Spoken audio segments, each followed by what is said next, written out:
ಇವರು 3 ಜನನ್ನು ಯಾವ ವರ್ಗಕ್ಕೂ ಸೇರಿಸಿಲ್ಲ.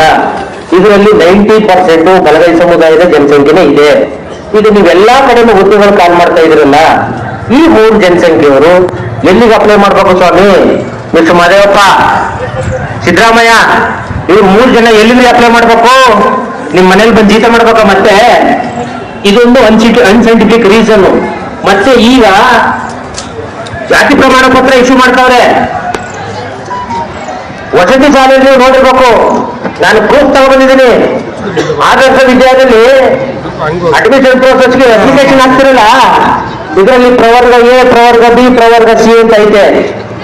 ನಿಮಗೆ SC-ಗಳಿಗೆ ಮೀಸಲಾತಿ ಇದ್ದಿದ್ದೆ 2. ಅವಾಗ ಸೀಟ್ ಮ್ಯಾಟ್ರಿಕ್ಸ್ ಅಲ್ಲಿ ಎರಡೇ ಸೀಟು SC-ಗಿದ್ದಿದ್ದು. ಪ್ರವರ್ಗ 3 ಮಾಡಿದಿರಲ್ಲ ಸ್ವಾಮಿ. ಈ 3ನ್ನ ಇಬ್ಬರು ನೀವು ಹೆಂಗ್ ಅನ್ಸ್ತೀರಿ? ಹಾಗಾದ್ರೆ ಒಂದು ಸಮುದಾಯಕ್ಕೆ ಅನ್ಯಾಯ ಆಗದ? ಯಾವ ಸಮುದಾಯಕ್ಕೆ ಅನ್ಯಾಯ ಮಾಡ್ತೀರಿ? ನೋಡ್ರಿ, ಬಾಬಾ ಸಾಹೇಬ್ರು ಹೇಳ್ತಾರೆ, ಪ್ರತಿಯೊಬ್ಬ ಭಾರತೀಯ ನಾಗರಿಕನು, ಪ್ರತಿಯೊಬ್ಬ ಪ್ರಜೆಯನ್ನು ಕಡ್ಡಾಯವಾಗಿ ಶಿಕ್ಷಣ ಪಡಿಬೇಕು ಅಂತ ಹೇಳ್ತಾವ್ರಲ್ಲ.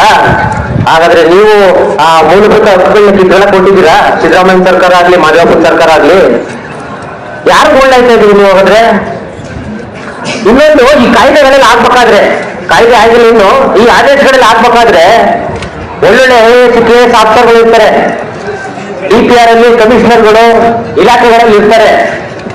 ಮಾದೇವಪ್ಪ ಅವ್ರನ್ನ ಕೇಳಿದ್ರೆ ಇದು ನಮ್ ಗಮನಕ್ಕೆ ಬಂದಿಲ್ಲ ಅಂತ ಹೇಳ್ತಾರೆ. ಸಮುದಾಯದ ವಿಚಾರ ಬಂದಾಗ 4 ಪೇಜ್ನ ಓದ್ಕೊಂಡು ನೀವು ಸೈನ್ ಹಾಕಕ್ ಯೋಗ್ಯತೆ ಇಲ್ಲ ಅಂದ್ಮೇಲೆ, ಮಾದೇವಪ್ಪ ಅವರೇ, ನೀವು ಅಲ್ಲಿ ಕೂತ್ಕೊಳ್ಳಕ್ ಯೋಗ್ಯತೆ ಇಲ್ಲ ಕಟ್ಟಿ. ನಿಮ್ಗೆ ದಯಮಾಡಿ ವಾಪಸ್ ಬನ್ನಿ. ನೀವು ಸಮುದಾಯಕ್ಕೆ ಸೊನ್ನೆ ಆದ್ರೂ ಕುರ್ಚಿಗೆ ಅಂಟ್ಕೊ ಕೂತಿದ್ರಲ್ಲ, ನಿಮ್ಗೆ ಯೋಗ್ಯತೆ ಇದೆಯಾ? ನೀವು ಸಮರ್ಥರಲ್ಲ ಇದಕ್ಕೆ, ನಿಮ್ಮ ಅಸಮರ್ಥರು ನೀವು.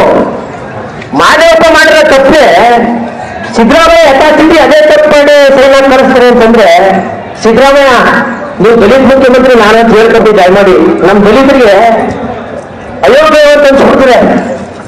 ನೀವು ಇದು ಕೇಳಿದ್ರಲ್ಲ, ಜಾತಿ ಪ್ರಮಾಣ ಪತ್ರ ಇಶ್ಯೂ ಮಾಡ್ತಾರೆ ಅಂತ ಹೇಳಿದ್ರೆ, ಇಷ್ಟೆಲ್ಲ ಆದ್ರೂ ಕೋಳಿ ಜನಾಂಗದವರೊಬ್ರು ಅಡ್ವೊಕೇಟು ಚೀಫ್ ಸೆಕ್ರೆಟರಿಗೆ ಲೆಟರ್ ಬರೆದು ತಗೊಂಡೋಗಿ ಕೊಡ್ತಾರೆ, ಜಾತಿ ಪ್ರಮಾಣ ಪತ್ರ ಇಶ್ಯೂ ಮಾಡ್ತಾವ್ರೆ.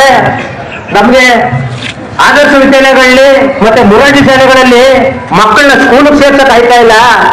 ಹಳೆ ಪದ್ಧತಿ ಏನಿದ್ದು ಅದನ್ನ ನಮ್ಗೆ ಸರಿ ಮಾಡ್ಕೊಡಿ ಅಂತ ಕೇಳ್ತಾರೆ.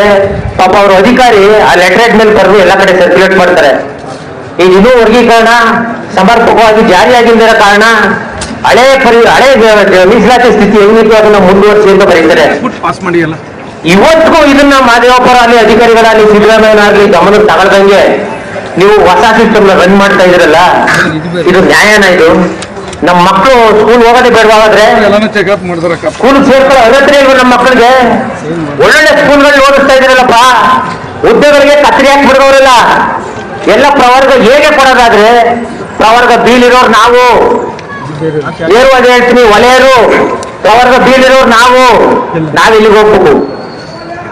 ಅವ್ರ ಕ್ಲೈಮ್ ಏನು ಅಂತಂದ್ರೆ, ಇಷ್ಟು ವರ್ಷ ನೀವು ಒಲೆಯರು ನಮ್ಮ ಆಸ್ತಿ ಪಾಸ್ತಿನೆಲ್ಲ ನುಂಗಿ ನಮ್ಮ ಅಧಿಕಾರನ ಕಬಳಿಸ್ಕೊಬಿಟ್ಟಿದ್ದೀರಿ, ಹಂಗಾಗಿ ಈಗ ನಮಗ್ ಬೇಕು ಅಂತ ಹೇಳ್ತವ್ರೆ. ನಾವು ಬಾಬಾ ಸಾಹೇಬ್ರನ್ನ ಸ್ಫೂರ್ತಿಯಾಗಿ ತಗೊಂಡ್ವು, ಕಡ್ಡಾಯ ಶಿಕ್ಷಣನ ಬಳಸ್ಕೊಂಡ್ವು. ನಮ್ಮ ತಂದೆ ತಾಯಿಗಳಿವರು ಐಷಾರಾಮಿ ಜೀವನದಲ್ಲಿ ಇರಲಿಲ್ಲ. ಬಿಸಿಲಿನ ಬೇಗನೆ ದೈತ ನಾನ್ ಚೆನ್ನಾಗಿಲ್ಲ ಅಂದ್ರೂ ನನ್ನ ಮಗ ಚೆನ್ನಾಗಿರ್ಬೇಕು ಅಂತ ಸ್ಕೂಲ್ ಕಳ್ಸಿದ್ರು. ನಾವು ಅದನ್ನ ಓದಿದ್ವಿ, ಬಳಸ್ಕೊಂಡ್ರಿ, ಮುಂದೆ ಬಂದಿದ್ವಿ. ನೀವೇನ್ ಮಾಡಿದ್ರಿ? ಇವತ್ತು ಜೈ ಭೀಮ್, ಅಂಬೇಡ್ಕರ್, ಬಾಬಾ ಸಾಹೇಬ್ ಅಂತ ಮಾತಾಡ್ತಿರಲ್ಲಪ್ಪ ಫೇಸ್ಬುಕ್ ಅಲ್ಲಿ, ಯೂಟ್ಯೂಬ್ ಅಂತ ಲೈವ್ ಅಲ್ಲಿ. ಯಾಕ್ರಿ ಬಾಬಾ ಸಾಹೇಬ್ ಸ್ಫೂರ್ತಿಯಾಗಿ ತಗೊಳ್ಳಿಲ್ಲ ನೀವು? ತಗದು ಬಿಟ್ಟು ಮೊದಲೇ ಫಲಾನುಭವಿ ನಿಮಗ್ ಗೊತ್ತು ಯಾರು ಅಂತ. ಉಪ ಪ್ರಧಾನಮಂತ್ರಿ ಆಗಿದ್ರಲ್ಲ, ನಮಗ್ ಸಿಕ್ಕಿದೆಯಾ ಹುದ್ದೆ? ಹೊಟ್ಟೆ ಹೊರ್ಕೊಂಡಿದ್ದೀವಿ ನಾವು. ಮೈಸೂರು ಯೂನಿವರ್ಸಿಟಿ ಕರ್ನಾಟಕದ ಮೊದಲ ಯೂನಿವರ್ಸಿಟಿ, 110 ವರ್ಷ ಆದ್ರೂ ಇವತ್ತಿಗೂ ನಾವು ಬಲಗೈನವರೊಬ್ರು VC ಆಗಿಲ್ಲ ಕಣ್ರಿ. ನಿಮ್ ಸಮುದಾಯದವರು 16 ವರ್ಷ ಹಿಂದಿನೇ ಆಗಿದ್ರಲ್ಲ, ನಾವ್ಯಾರು ಹೊಟ್ಟೆ ಹೊರ್ಕೊಂಡ್ವಾ? ಅರ್ಹತೆ ಇತ್ತು, ಆಗಿದ್ದೀರಿ. ನಮ್ಗೆ ಅರ್ಹತೆ ಇಲ್ಲ ಅಂತಲ್ಲ, ನಾವು ಅದನ್ನ ಕ್ಲೈಮ್ ಮಾಡ್ತಾ ಇಲ್ಲ. ಅರ್ಹತೆಗಳು ಬೇರೆ ಬೇರೆ ಇರ್ಬೋದು, ಅದನ್ನ ನಾವು ಫುಲ್ ಮಾಡಕ್ ಆಗ್ಲಿಲ್ಲ. ರಾಜಕೀಯ ಪ್ರಭಾವದಿಂದ ಒಂದು ಎಕ್ಸಾಂಪಲ್ ಹೇಳ್ಕೊಡ್ತೀನಿ. ರಾಜಕೀಯ ಪ್ರಭಾವದಿಂದ ಮೈಸೂರು ಯೂನಿವರ್ಸಿಟಿಯಲ್ಲಿ ಬಲಗೈ ಸಮುದಾಯದ ಪ್ರೊಫೆಸರ್ಗಳು 48 ಜನ ಇದ್ದೀರಿ, ನಮ್ಮ ಸಮುದಾಯದ ಪ್ರೊಫೆಸರ್ಗಳು 3 ಜನ ಇದ್ದಾರೆ ಅಂತ ಹೇಳ್ತಾ ಇದ್ದಾರೆ. ಆಯ್ತಪ್ಪ, ನಾವು ಅವತ್ತು ಹೇಳಿದ್ದೆ, ಒಂದು ಯೂನಿವರ್ಸಿಟಿಯಲ್ಲಿ ಅಪಾಯಿಂಟ್ಮೆಂಟ್ ನಡೀಬೇಕು ಅಂತಂದ್ರೆ ಅದು ಗೈಡ್ಲೈನ್ಸ್ ಇರುತ್ತೆ, ಅದಕ್ಕೆ ಕಮಿಟಿ ಇರುತ್ತೆ, ಬೋರ್ಡ್ ಇರುತ್ತೆ. ಅಲ್ಲಿ ಎಲ್ಲಾ ಕ್ರೈಟೀರಿಯನ್ನು ಯಾರು ಫುಲ್ಫಿಲ್ ಮಾಡಿರ್ತಾರೆ ಅವ್ರಿಗಷ್ಟೇ ಅವಕಾಶ ಕೊಡೋದು. ಹಂಗಾದ್ರೆ ನಿಮ್ ಪ್ರೊಫೆಸರ್ಗಳು 3 ಜನ ಇದ್ದಾರೆ ಅಂತ ಹೇಳ್ತೀರಲ್ಲ, ನೀವು ಎಡಗೈಯಿಂದ ಹೇಳ್ತಾ ಬಂದಿದ್ದೀರಾ? ಎಡಗೈಯಿಂದ ಸಿಕ್ಕಿದೆ ನಿಮ್ಗೆ, ಅರ್ಹತೆಯಿಂದ ಬಂದಿದೆ ನೀವು ಯಾರು? ನೀವು ದಯಮಾಡಿ ಇದಕ್ಕೆ ಪ್ರಶ್ನೆ ಕೊಡ್ಬೇಕು. ನೀವು ಯಾರು ನಮ್ಮನ್ನು ಪ್ರಶ್ನೆ ಮಾಡಿದ್ರಿ ಇದನ್ನ? ಹುದ್ದೆ ನೇಮಕಾತಿಯಲ್ಲಿ ಒಂದು ಧಾರವಾಡ ಯೂನಿವರ್ಸಿಟಿ ನಿಮ್ಗೆ ಎಕ್ಸಾಂಪಲ್ ಕೊಟ್ವು. ಅದೇ ತರ ವಾಯು ಮಾಲಿನ್ಯ, ವಾಯು ಸಾರಿಗೆ, ಬೆಂಗಳೂರು ಪ್ರಾಧಿಕಾರ ಮತ್ತೆ PhD ವಿಚಾರದಲ್ಲಿ ನೀವೆಲ್ಲ ಗಮನಿಸಿರ್ಬೋದು. ಒಂದು ಸೀಟ್ ಇದ್ರೆ ಅದನ್ನ ಪ್ರವರ್ಗ ಹೇಗೆ ಕೊಡ್ತಾವ್ರೆ, ಒಂದು ಸೀಟ್ ಇದ್ರೆ ಪ್ರವರ್ಗ ಹೇಗೆ ಕೊಡ್ತಾವ್ರೆ. ಎಲ್ಲಾ ಇಲಾಖೆಗಳು ಗ್ರೂಪ್ A ಗ್ರೂಪ್ B ಪೊಸಿಷನ್ಗಳು ಬರೋದು ಒಂದೊಂದೇ. DC ಹುದ್ದೆ ಒಂದು ಡಿಸ್ಟಿಕ್ 50 ಇರ್ತವ, ಒಂದೇ ಇರೋದು. AC ಹುದ್ದೆಗಳು 50 ಇರ್ತವ, ಒಂದೇ ಇರೋದು. ಒಂದೊಂದು ಪೋಸ್ಟ್ ನೀವು 40 ವರ್ಷ 50 ವರ್ಷ ಪ್ರವರ್ಗ ಹೇಗೆ ಕೊಟ್ಬಿಟ್ರೆ ಪ್ರವರ್ಗ B ಮತ್ತೆ C ನೋಡಿ ಎಲ್ಲಿ ಹೋಗ್ಬೇಕು? 40 ವರ್ಷ 50 ವರ್ಷ ನಿಮ್ಮನ್ನ ತಗಬಿಡಿ ಅಂತ ಏನಾದ್ರು ಹೇಳಿದ್ವಾ? ನೀವು ಓದ್ಕೊಂಡು ಎಲಿಜಿಬಿಲಿಟಿ ತಗಬಿಡಿ ಅಂತ ಹೇಳಿದ್ವಿ. ನಾವು ಮಾಡ್ಬೇಕಿತ್ತಲ್ವಾ? ನಿಮ್ ಕರ್ತವ್ಯ ಅಲ್ವೇನ್ರಿ ಅದು? ಇನ್ನೊಂದು ಸೂಕ್ಷ್ಮವಾಗಿ ನೀವು ಅಬ್ಸರ್ವ್ ಮಾಡ್ಬೇಕು. ಆ ಪ್ರೊಸೀಡಿಂಗ್ಸ್ ಅಲ್ಲಿ ಐತೆ.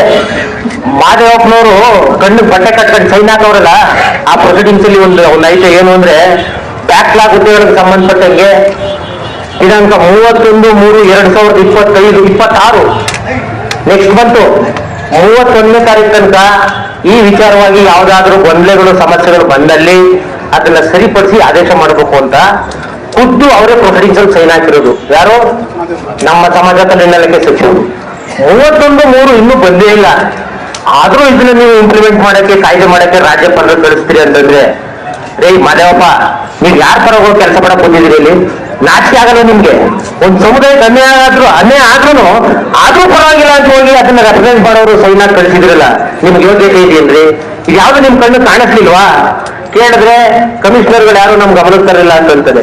4 ಪೇಜು ಸಮುದಾಯದ ವಿಚಾರದಲ್ಲಿ 4 ಪೇಜ್ ಓದಕ್ ಆಗಿಲ್ಲ ಅಂತಂದ್ರೆ ನೀವು ಎಷ್ಟು ನಿರ್ಲಕ್ಷ್ಯವಾಗಿ ಅಲ್ಲಿ ಸಚಿವ ಸ್ಥಾನದಲ್ಲಿ ಕೂತ್ಕೊಂಡು ಕೆಲಸ ಮಾಡ್ತಾ ಇದ್ದೀರಿ.